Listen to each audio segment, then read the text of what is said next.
Bulletproof Radio, a state of high performance. Hey, it's Dave Asprey with Bulletproof Radio.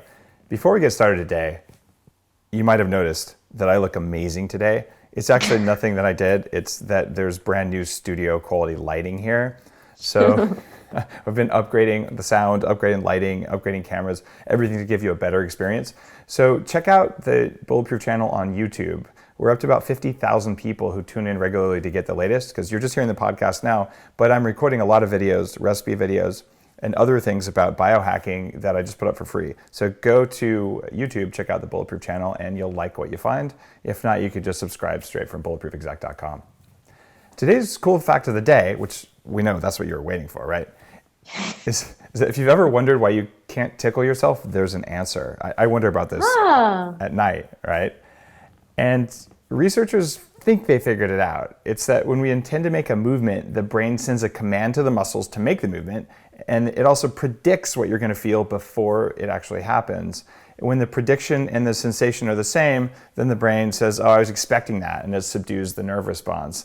And that's why you can't tickle yourself. But you could ask someone like Stella Grizont, who's our guest today, to tickle you maybe. Stella, welcome to the show. Thank you. Thanks, Dave. I doubt you cool actually... fact. Thank you. I doubt you offer tickling services in the suite of what you do, but I was just putting you on the spot there. No, I don't offer tickling services. For longtime listeners of Bulletproof Radio will recognize Stella's name because Stella's been on the show before. And she's the founder and CEO of WOOPAAH, which is WOOPAAH, because, well, spelling WOOPAAH is not that easy. And she basically helps people and companies flourish, for lack of a better, more bulletproof word.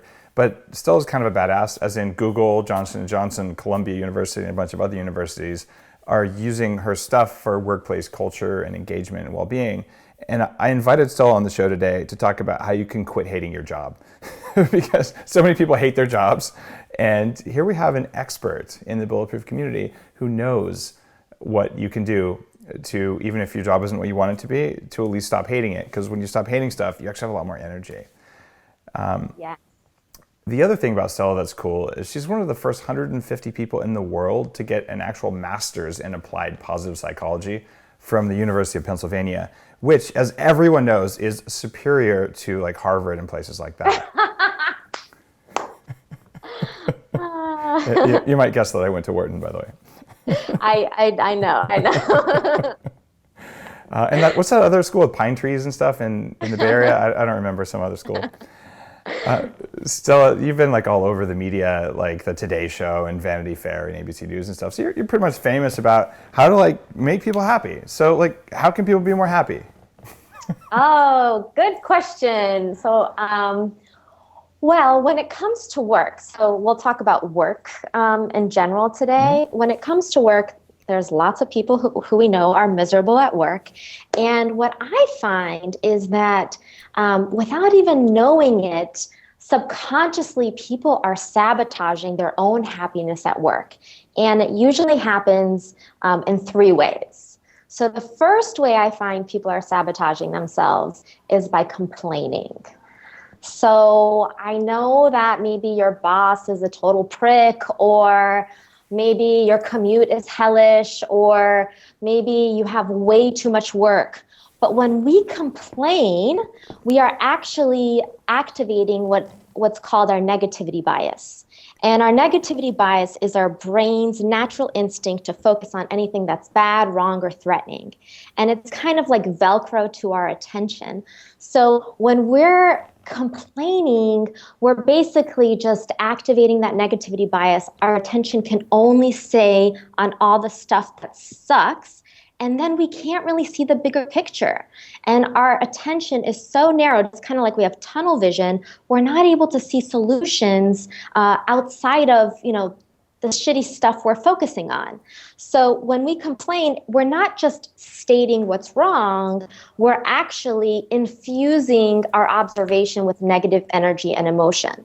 So I could very easily say, hey, it's hot outside today. Or I could say, oh my God, it's so hot. So we can say the same thing. We can still note when things are not right, but we don't necessarily have to feel them entirely and bring ourselves down. What happens if someone says, "Oh, this heat is killing me"? Like what's the effect of that? Well, I think words are really important. Words are really important. I'm very cautious of my words. So killing me, I'd rather not say that. I am, but I would say, oh, it's hot outside. I mean, that is a true observation. It is hot.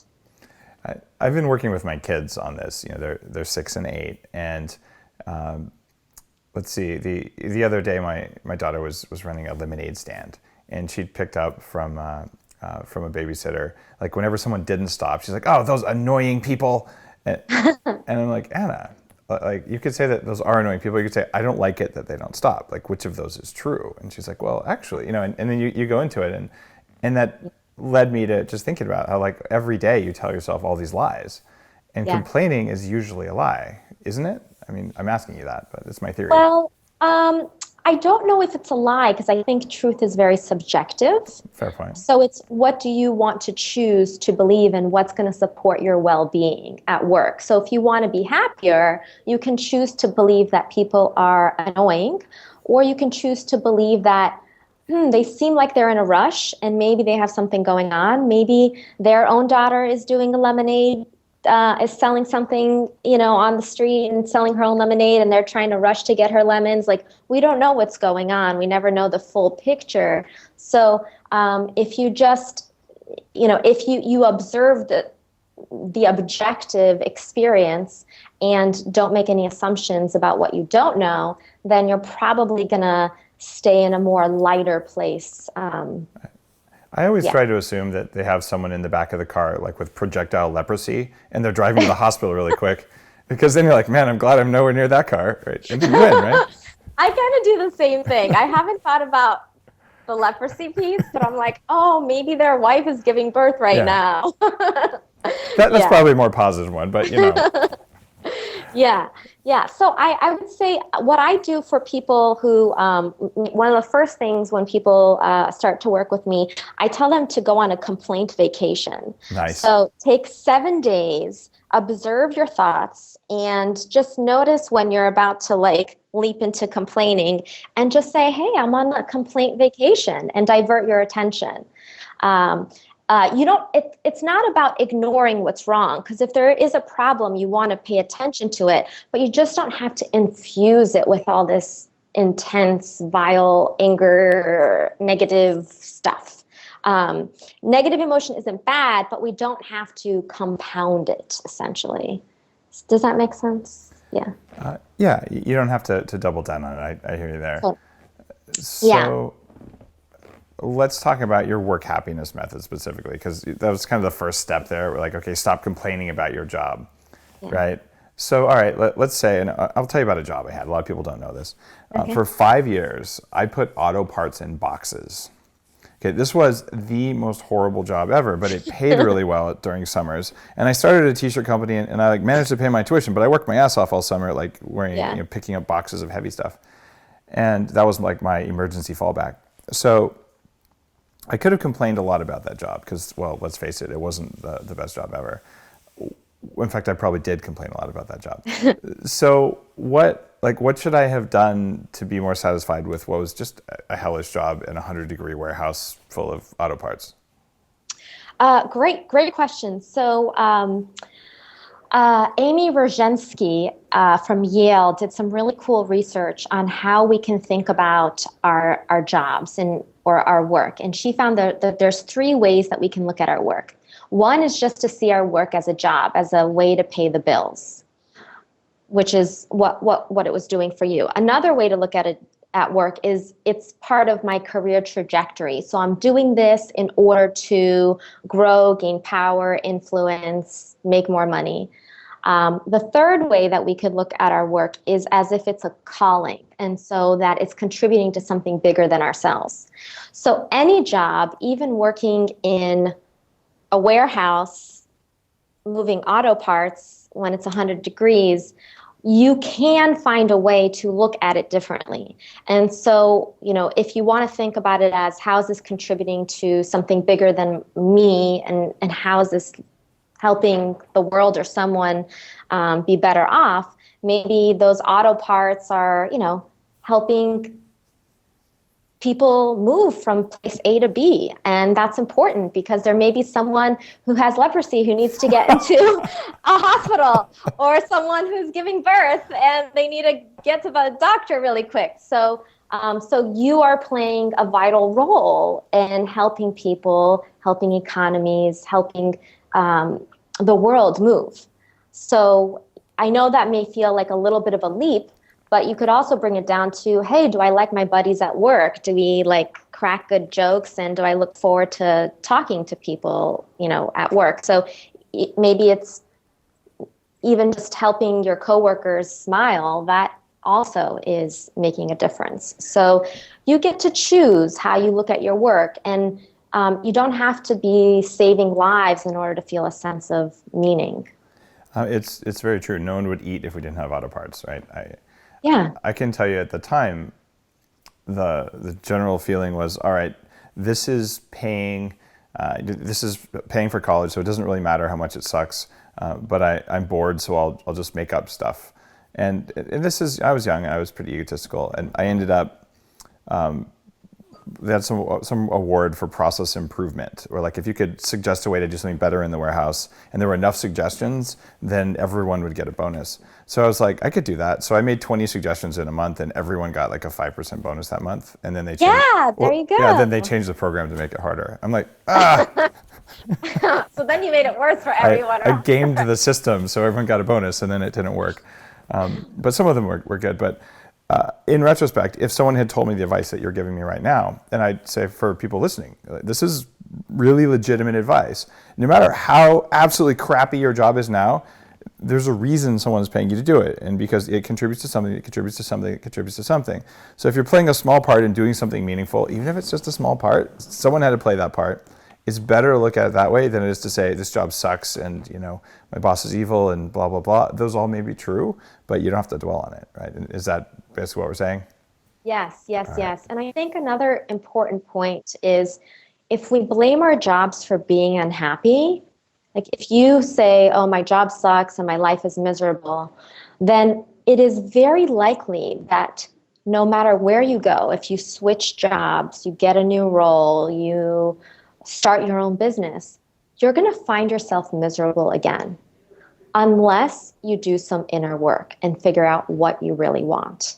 So it's no matter where you go, there you are. And so it's really critical, if you're finding yourself blaming your job for being miserable in general, that you do some inner examination, because it's not your job. There will always be something, and probably what you're facing now is not the first time you're feeling what you're feeling. So it's really important to look within, because often we're just trying to escape what's uncomfortable and what sucks, and we're not really doing the hard work of looking inward and being like, what do I really want, instead of what do I not want? So this is starting to sound a little bit airy-fairy to some people listening to this today. Sure, I understand. I know your audience. Okay, how do I not know what I want? I want plenty of money. I want a whatever. I want a Tesla and grass-fed beef and lots of butter. All right, so there's more to your point than I want some physical things. Are you asking people what they want? Are you asking what's their mission? Yeah. It seems like want is such a varied thing. I want all sorts of stuff, Yeah. Okay, good. Yeah, so want, I would say, is what is it that's going to bring you a sense of a deep sense of flourishing, well-being, fulfillment. So it's a little bit more bigger than, what's my desire right now. And in positive psychology, and when we talk about flourishing, there's actually 5 main drivers to flourishing. So one is feeling good. One is just positive emotion. Another one is feeling really engaged, feeling present, feeling in the flow, which is what you did when you gamed the system. You're like, how do I take this miserable, boring situation and make it fun for me? Another one are the relationships that we lead. and then a sense of meaning, and then a sense of achievement. So that's kind of like, if we bundle those things, then we have a sense of well-being or flourishing. And so when it comes to, when I say, what do you really want? I'm really referring to want with a capital W, which is what's really going to make you feel most alive. And a car may do that for you in one aspect of what it is that you're seeking, but there's probably more to that. Well, a Buddhist perspective, or just more someone who's done some time doing their meditation or just some inner awareness work, the vast majority of what people want with a small w isn't what they want with a capital W, the way you're defining it. So in other words, what you want probably isn't what's going to make you kick the most ass or flourish or thrive or whatever the right words are for you. How would someone listening to this, sitting, let's say, in a dead-end office job, just listening to Bulletproof Radio every day, which is the only bright part in their otherwise completely horrible existence. Just kidding. No complaining here. But okay, so let's say someone has, a dead-end desk job, they're not happy with it. And they're like, okay, I don't know what's going to make me happy, but I know that I'm supposed to want all these different things, and I want the Tesla even though I don't have to drive very much or whatever.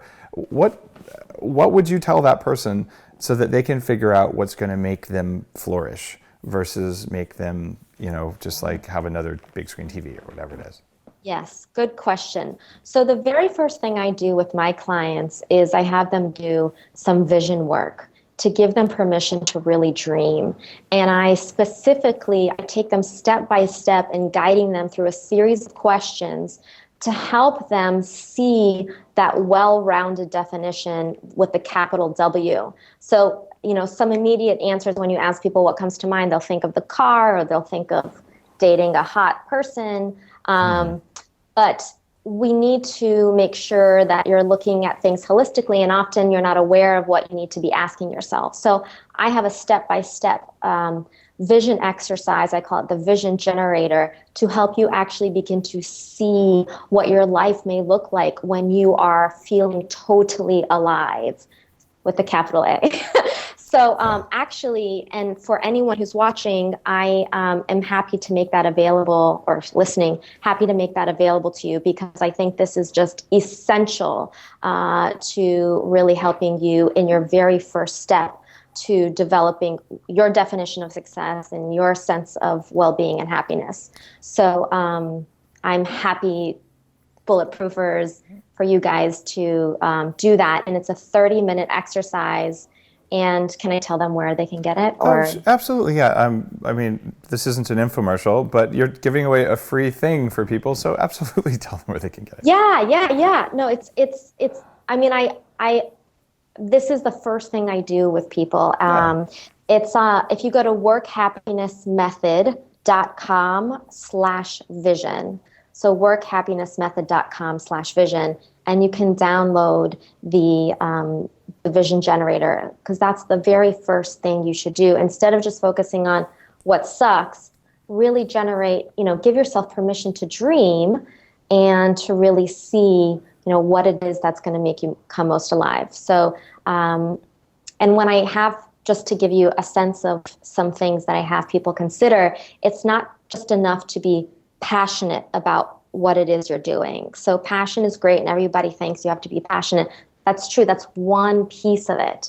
But you also have to think about, feeling purposeful, feeling like you're contributing to something bigger, thinking about the people you're going to be working with, the people that you're serving, thinking about the process in which you do your work, and thinking about, the money as well. So those are all important. So I guide you in kind of figuring that out. Yeah. If that sounds a little bit woo-woo to someone, it's not. So I do this program called Strategic Coach with Dan Sullivan, who's taught. Do you know Dan? I know Strategic Coach. Yeah. Okay, and so this is I'm in like their senior entrepreneur program that has a different name, but there's guys in there running companies with like hundreds of millions of dollars in revenue. Like these are like entrepreneurs. I'm like, can you tell me how you did that? Like, this is amazing stuff. And Dan's for 40 years taught people. He has a similar exercise where he's taking these really, really successful people and saying, like, what do you want your future to look like? And how do you visualize it? Because otherwise, you don't have a direction. And like, when we do 40 Years of Zen, the neurofeedback program that I do with CEO clients, same thing. You sit down, you put electrodes on your head, and you visualize that future, even if it's incredibly big and badass, because that's the direction you're going to head. And you've got a free exercise for people that does the same thing. And if you haven't done this, and I'm just saying for everyone listening, if you've never sat down and done like, well, if I had everything where I would want it to be for me to be really happy, where is that? What does it look like? And even more importantly, what does it feel like? Then you're totally missing out. So download this tool, and we'll put the URL in the show notes. In fact, say it one more time so people can get it. Yeah. What's the URL? Just say it one more time. Sorry. Yeah. It's workhappinessmethod.com/vision. Okay. So we'll make sure that everyone can get that kind of thing, because I'm happy you said that. So if you're in a crappy job, the first thing to do is like, if I wasn't in my crappy job, but if I was in like the perfect state of kicking ass, what would my life look like? What would it feel like? And then you can chart a path to get there. Yes. So Okay. I can tell you what we would do next. Do you want me to tell you what? Yeah, please.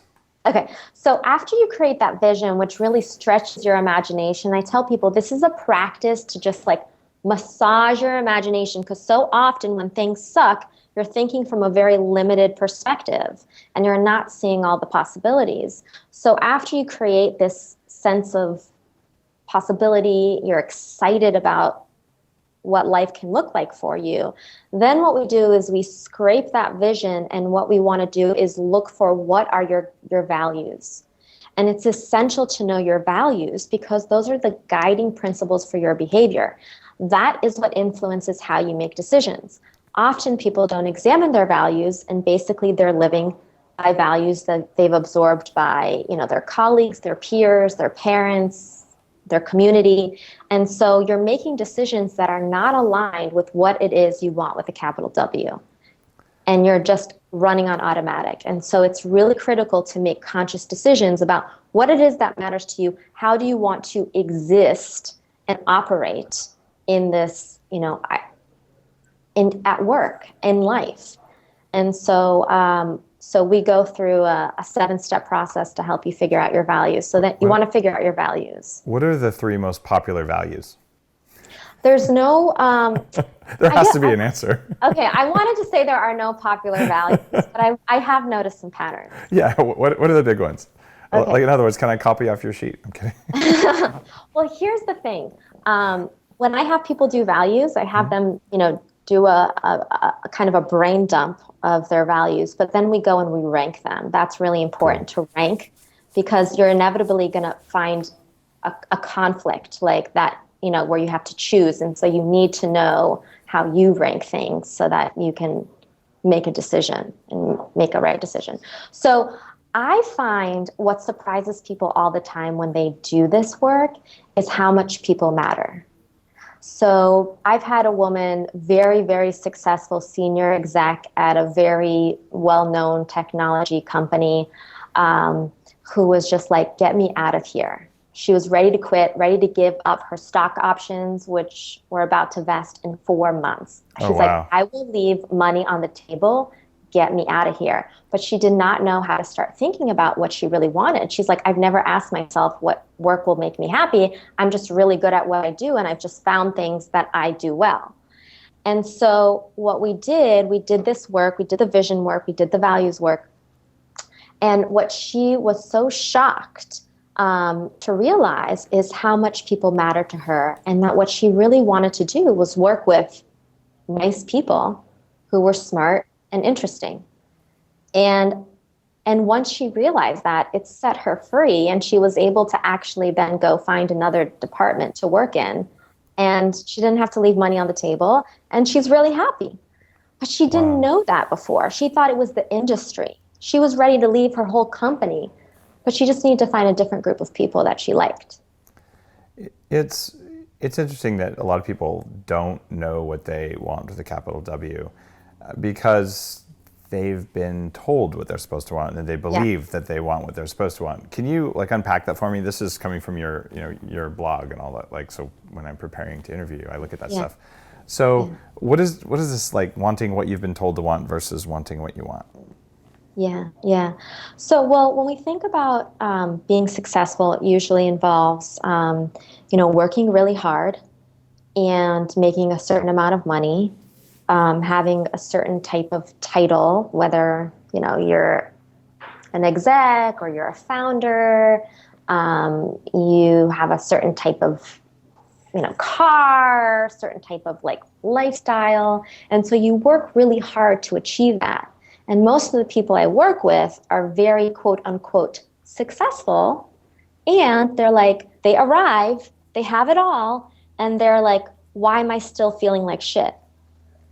And so when there's a disconnect between having it all, quote unquote, of, that version of success where you work hard, you have a good title, you're being promoted, you have the stuff in your life, you may even have the people in your life.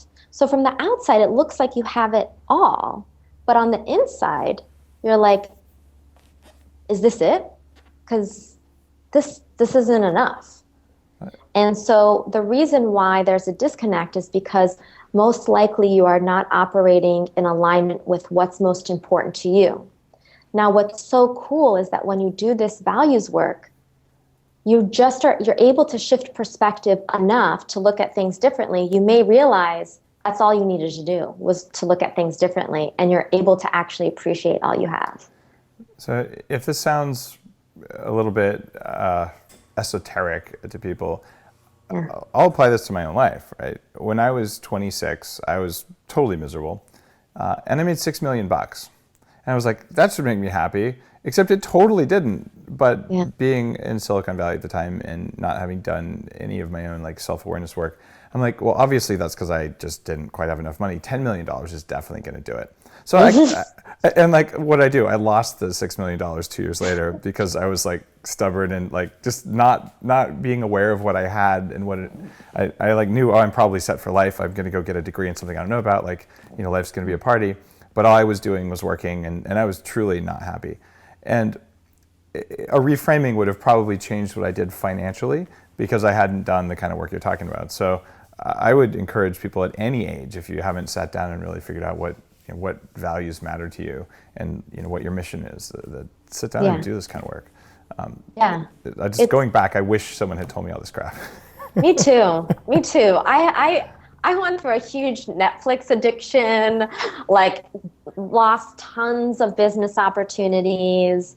I mean, felt sorry for myself for a good amount of time because I wasn't doing this inner work myself. So I wish I had it too. Eventually I did, but. I thought Netflix was a vitamin. You're telling me it's addictive? Oh my God. I got to change that blog post. Oh my God. I went through a period where I watched 30 Rock and Frasier every season twice. Oh, twice. Wow. Twice. Because I was avoiding the truth, and I was afraid to admit to myself that I was unhappy in how I was doing what I was doing. And so I had to really take this medicine myself. And that's why I'm so passionate about it, because I don't want people wasting their time, wasting lots of money in going off, investing in different businesses, or even finding a job that, you don't like. And it's a lot of wasted time and energy when you're just doing unexamined stuff. So it takes a lot of courage, though, to do what you're talking about. Oh my God. You were sitting there watching Netflix, and it's just easier to watch 30 Rock than it is to sit down and be like, oh my God, I'm not happy. But to be happy, I'm going to have to quit my job, change my relationships, move to a new country, whatever the heck it's going to take. Most people don't muster that kind of courage. I mean, the evidence we have is that they don't do it. How would someone listening to this going, all right, number one, this show is irritating me right now, which is it's a good sign. That means that we're like making you pay attention, and some part of you is uncomfortable, which means, oh, funny, you're probably not happy. Yeah. Okay, so let's say that they're still listening. They didn't just like throw their iPad across the office there.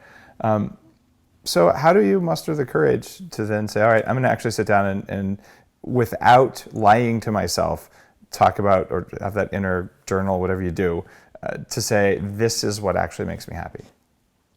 Well, I will say it is hard, and it's hard to do alone. So I actually got my own coach, and you have your coach, and I think we all need someone who can support us in this journey and help us see the forest through the trees, because it's hard. even when you're very self-aware, to do this work alone. So I have a coach, and I totally believe in getting a coach. And so I think being on the journey with someone is very helpful. And obviously that's what I do. So that's one thing. But also I think once you have the awareness that something's got to change, it's, you can deny it, but it will get louder and louder. Oh yeah. And right, it will get, and like you faced this, you lost the $6 million, right? And so like you probably kept getting these signs that something's got to change. Yep. And even your story physically, like, the gaining the weight, and like you're like you had this aha. So our bodies are often really good signals that something's got to change. I work with a very successful CEO who has a multi-million-dollar business, and her carpal tunnel is so bad. Her doctor's like, you should not be driving. And so that was her awakening to something's got to change. So you can choose to be proactive and listen and choose to take action, or you can wait until the signs get really loud. And so it is courageous, but you have that courage. Everyone has the courage. Everyone is a lot more amazing and powerful than they give themselves credit for. And so if you just make the decision, I'm really gonna look at what it is that I really want, capital W, and I'm gonna do something about it. That is the first step. And you'd recommend a life coach or an executive coach as a way to hold you accountable, to help you on the courage front? Yes, So, I do think that's a good first step.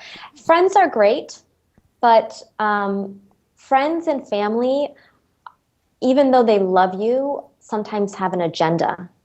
and they're not trained in that. They're not trained, yeah. Yeah. So you have a coaching practice, and I'm assuming you're still accepting new coaching clients. So people listening, I'm sure if they connect with what you're saying, they'll reach out to you, and we'll have your URLs all over the place, which is why you're on the show, right? Like that's totally cool. And I support your message that says get a coach. I've gone through a good number of coaches when I was younger. Mostly it was like one meeting kind of things, because I just couldn't. It didn't seem like they got it. And now I'll plug the Bulletproof Coach Training Program. We just launched this thing, and I'm working on training coaches. We're doing our first round of coaches. Great. This actually in about 10 days now, and at the head of the Bulletproof Conference, we're training 160 coaches in the mind body stuff. And it's not exactly the kind of thing you do. Different, and a lot of them are already coaches, but the whole point is that for me, one of the things holding me back when I was 26 it wasn't just that I had, misconceptions about money, and I had like anger and all that kind of stuff. My biology was jacked. And to do the work that's required to perform in business or in life, to do that kind of work, if your biology is all jacked, I just found it didn't work. So I'm looking at a holistic kind of thing where people can apply That's great. performance enhancement with executive coaching and for something different. But That's awesome. I appreciate that you talked about the value of a coach. I hadn't even thought of bringing up the Bulletproof coaching thing, but for me, this is something that I've been doing for the past few years to just a few people, and I found I didn't scale. And I want to ask you, like, are you training other coaches with what you're doing? Like, how do you scale? Because if you have all this knowledge and you've learned how to do it, but you can only take 5 or 8 meetings a day before you burn out. Like, how do you deal with that? Like, I can help more people think. Yeah, well, one way is that I do group programs. Cool. So I do where we get a group online, and so we do a live training, and they get to ask their questions, and so that's one way that I'm scaling right now. And training other coaches is definitely something that I've been thinking about, but I'm not there yet. Got it. It's tough because there are a huge variety of coaches, and I'll ask you another question because your answers has to be biased because you are a coach. But this is something that no one ever told me, and I'm not sure I know the answer either, but for someone listening, they've just heard what we talked about mission and having your vision and understanding what you want, and you're like, okay, the way to have the courage to do this is to get a coach. How the heck do you find a good coach?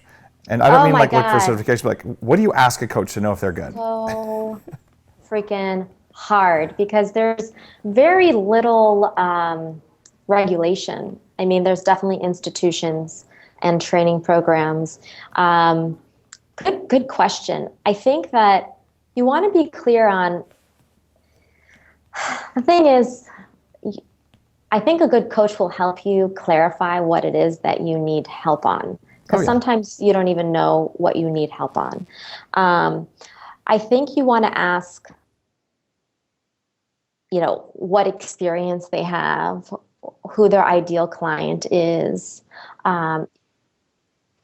how, if they have a program, if it's off the cuff, if maybe you want to talk to other clients of theirs. What do people ask me? I think also, for me, it's important to like my coach and respect them, but for some people, they don't need to like, but they just need the respect. So I also think, is your coach living and walking the walk? So it's really, for me, it's very important that whoever is giving you support is embodying that kind of information themselves. So your coaches, I'm sure, have gone through and all the, the training, but they're also probably have been following you for a long time and doing the Bulletproof diet and doing all sorts of work on themselves as well. And so I think that it's important to really embody the information that you're sharing and not just tell people something that sounds good. So you want a coach who walks the talk, which is important. I'm thinking about that. Like another very successful guy is Dan Pena, who's been on Bulletproof Radio. I was recently at his 70th birthday, and he kind of lives or walks the talk. He lives in his own castle, Guthrie Castle, with a row of sports cars parked out front, and wears a kilt, and basically is the quintessential like James Bond kind of guy. But he'll tell you flat out, like when he works with someone, he's like, I don't want you to like me. Like, I'm going to hold you incredibly accountable. You give me your weekly report. You don't give me 3 weekly reports. You're fired. You're not my client anymore. And just like, very, very much in your face like that. But he's had a lot of really successful mentees over the years, including some really big names. So there's that kind. My take on this is that if you're going to work with a coach, you interview them, you ask them questions, you look at their style, but I don't think the decision on working with a coach is as much of a cognitive decision as it is. I agree. It's like a feeling. I agree. Like, I feel good about this coach, and I can't tell you why. The fact that you feel good and you can't say why, good, it was a feeling. There isn't supposed to be a why for that feeling. I'm with you. You can honor that, right? I totally, that's for me. And also, for me, my own coach, I admire my coach. Like, I want to emulate my coach. Like, I want to be her in 5-10 years. I think anyone who I attract they generally are like, I like her, I trust her, and they go for it. So, and for some people, they want the tough love. And so that's why they go, they're attracted to, your friend who's on the show. Yeah.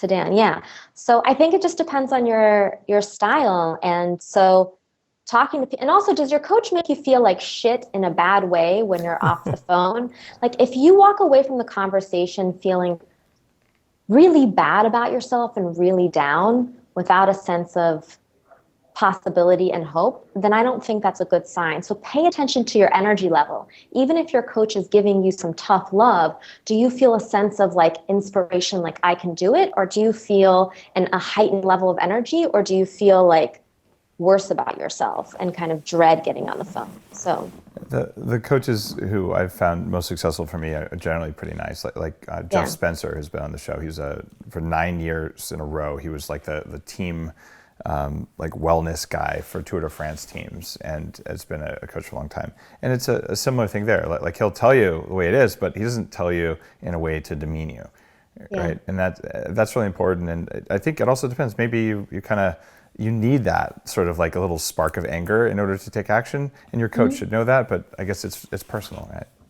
Yeah, and I think a good coach will help you even articulate what kind of style is most useful for you. It's hard to just say, this is the kind of style or coach I want, but a good coach will elicit that. So because they'll ask you smart questions. And yeah, another thing is like, do you like the questions your coach asks you? That's true. One of my favorite quotes by David Cooperrider, who's a leader in positive psychology, he says, the questions we ask determine the reality we create. And so do you like the questions your coach is asking? Okay, I buy that. Yeah. Let's shift gears from how to find a coach to get over your courage so that then you can find your mission and your values and what you want, what you actually want.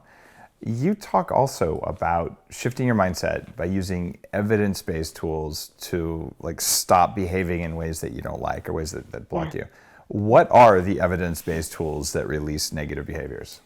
Great.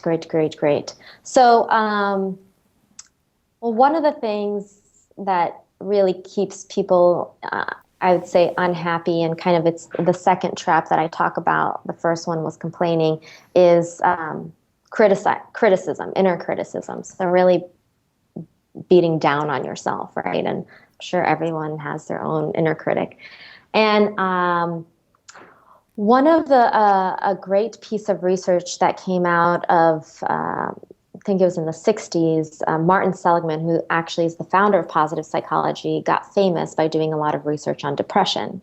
And one of the studies he was doing was with dogs, and he was doing a study where he would zap them, ring a bell, and watch kind of the association between the bell and the zap. And what he found happened to the dogs after they were zapped, they would hear the bell. When they would hear the bell, they would act as if they were like zapped by electricity. Then he took those same dogs into a crate where half the floor was electrical and half the floor wasn't. And there was just like a low fence that was separating the two sides. And so he would zap the dog, and the dogs would just lay there kind of taking the hit. They kind of gave up. And what he noticed from that behavior is there is a behavior that he coined learned helplessness, which is you're getting zapped and you think there's nothing you can do and you just take it. And so learned helplessness is really, this is just the way it is. That's why we have school, to teach that to kids, right? Yeah. Unfortunately, most schools do that. Yeah. Sorry, I'm not going to complain. Yeah, no. So learned helplessness. So what he then also decided, well, you can retrain your thinking, and he calls it learned optimism. And what we do in learned optimism, what's really important is the first step you want to do is identify, it's A, B, C, D, E. So that's a way to remember it. So the A is identify the activating event. So let's talk back about traffic. And that guy just was a total prick on the road. That's the activating event. Like someone just like sped by you and cut you off. And so you're like, ugh. So the activating event is the person was rushing and cut me off. So then you want to, B is, what is my belief about that experience? That guy is a prick. Right. That's a belief, right? Right. C is, what's the consequence of believing that he's a prick? I'm noticing I'm feeling really angry, like I could choke someone. That's the consequence. D is you want to then disrupt the thinking, or you want to rethink, basically. But there's a D word, I'm forgetting it now. But you want to dissuade yourself from the original belief. So is there another way of looking at the belief? So, okay, so if my belief is that he's a prick, is there another way of looking at it? Well, maybe he has the leprosy person in the back. Maybe his wife is pregnant and is giving birth. Is there another way to look at it? And then E is notice what happens when you are thinking about this other possibility. Notice what happens energetically to you. So noticing your energy. And if you're noticing a little bit of lightness, that's great. So by noticing how your awareness shifts, how your body shifts when you're thinking about the other possibility, you're basically helping yourself rewire your thinking and your beliefs. That's kind of a more, I don't want to say complex tool, but it has several steps to it. But you can also just practice gratitude. So the example of the guy in the car. Yeah. I used to have a lot of road rage. And it was like, how could you cut me off? There's no space in front of me because I'm right on that guy's bumper. And who do you think you are anyway? And I'm not like that anymore. However, one of the things I did is I would sit in my car and I'd put a heart rate variability sensor on my ear. And then I would drive. And every time someone would cut me off, like it would turn red, which is basically my nervous system saying like, I need to kill that guy. Yeah. And it took me a couple of weeks, I would guess, of just kind of driving in Silicon Valley traffic before I could finally just be like, all right, every time someone passes me, I'm not going to let it turn red. I'm going to make it turn green, which means that I kept myself in the parasympathetic, relaxed state. Yeah. And it really changed. It changed it. So now I just don't care if someone passes me. They probably won't pass me because I like to drive fast within legal and safety limits, et cetera, all things aside. But the bottom line is that it was costing me a lot. Yes. In order to be pissed at these people. And I wasn't aware that it was costing me anything. Yeah. Right? And it was just the mindset shift that we started talking about today that made that clear. Yes. And I think that's so valuable is that the frustration, the anger, holding on to that is just costing you. I mean, it doesn't matter to the other person who's zoomed by. So, and that biofeedback is so helpful. Really helpful, especially since most of us need some kind of some support in helping us grow our own self-awareness. So I think that's a really cool tool. The other thing that you can do is practice gratitude. And I know, people hear that all the time. And one thing people often complain about around gratitude is that they are not feeling it authentically. They feel like they're faking it. And the thing with gratitude is sometimes it will feel a little forced in the beginning, especially if you're wound up or angry or miserable. But the more you practice and the more you look for things to be grateful for, the more that muscle kind of grows and expands. And so you may want to experiment with what kind of ways of being grateful most resonate with you. For some people, it's writing 3 things down at the end of the night. For others, it's actually appreciating someone verbally. You could also, what I used to do when I lived in New York City and hated my job, I would get off the subway and I'd say, okay, from the time I get out of the subway to the moment I step inside work, I'm going to do a gratitude meditation. So all I'm going to do is say, I'm grateful for, and fill in the blank until I arrive. And I noticed by the time I arrived, I was feeling more soft. I was feeling a little bit more positive, but it took, a good 7 minutes to get there. So there's different ways of practicing gratitude. But that's really been studied in terms of transforming people's attitudes and happiness. We're in total alignment on gratitude, and it's the most important biohack of all, is just to consciously do it, practice it. Yeah, yeah. But the opposite of gratitude are things like guilt and shame, and you have something you do called the boundaries blueprint, where you actually acknowledge that, especially as people get started in their career, I certainly had this. So you're young, you're smart, you're working hard, and you have skills. You probably have less skills than you think you do because you haven't had time to learn them.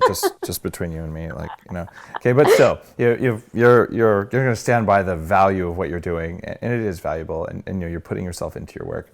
But you feel like you're giving more than you receive because you're getting entry level pay because you're doing all these things and the boss doesn't recognize it, et cetera, et cetera. And this happens very commonly when you start your career.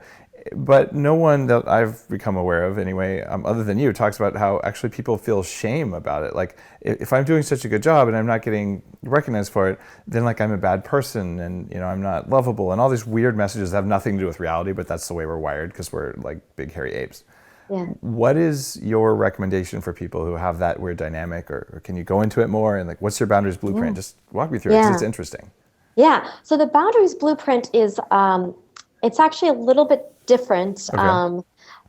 It's more about creating boundaries so that you can operate in alignment with your values, because people are going to constantly ask you to do things, or you're going to find yourself in situations you don't want to be in.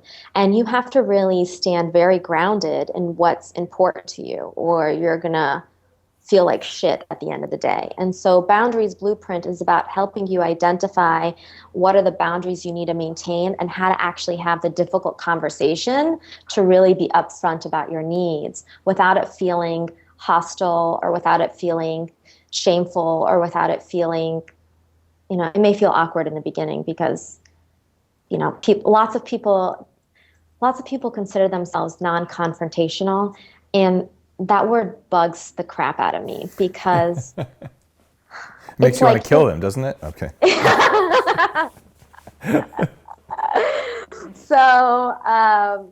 So when I hear non-confrontational, what I'm hearing is a really nicely packaged excuse for not speaking your truth. Because you have needs. Like I was talking to this woman the other day, again, ready to quit her job, change industries. She's a nurse, and she's like, I've done yoga teacher training. I want to go into yoga. I don't believe in the Western medicine anymore, and I think I need to just go into that. And I was like, really? Well, tell me what's happening. Tell me what I walked her through the vision exercise, and then when she started talking about what she wanted, there was no mention of Eastern medicine, no mention of Eastern anything. And what we realized is that all the things that she was describing had to do with people who respected her, feeling appreciated, feeling recognized. I was like, you don't have to switch industries for that. It sounds like you're having an issue with the people at work. And people were walking all over her, giving them all extra shifts. She was like taking on all this stuff. And she's like, well, I want to be helpful. And I'm not a really confrontational person. I'm like, that's fine. You don't have to be confrontational, but you have to speak your truth, because if the way you are being treated is actually forcing you to want to go seek another job, I'm sure if you could just have a conversation and say, here are my needs. I need to do my shifts. I need to do my work. I need to feel recognized for what I'm doing, and I'm feeling a little overwhelmed when I'm taking on, Nancy's extra shift, and that's making me really want to reconsider whether or not I belong here. So, a boundaries blueprint is really what we do is we get very clear on, where it is that you feel like you're a little vulnerable, and vulnerable is not a bad word, but where it is that you feel like you're compromising yourself, so that you can really stand strong and get your needs met, and do it with a level of authenticity. Because we're not doing anybody any favors when we're avoiding the truth and trying to make someone else feel better, sacrificing our own needs. So going back to the beginning of our conversation, you don't want to be complaining about stuff, but when stuff actually does suck and you're not just complaining about it, you need to tell people that it sucks so they could fix it, or you can fix it, or so that you can take action about it, right? Exactly. And so it's a very different thing to walk into, first of all, most of the time when we're complaining to everyone else other than the person who can directly change our situation, right? The other thing when we're complaining, we're expressing the suffering instead of stating the facts. And so if she were to walk into her boss's office and be like, I can't take this anymore. Nancy just gives me all her crap to do, and I'm the victim here, right? That would be complaining. She could also say, You know what? For the past 7 days, I've actually worked an average of 4 hours overtime, and that's making it really difficult for me to be focused on my job. And I really need things to shift in order for me to show up and be really effective. Well, that makes a lot more sense. Yeah.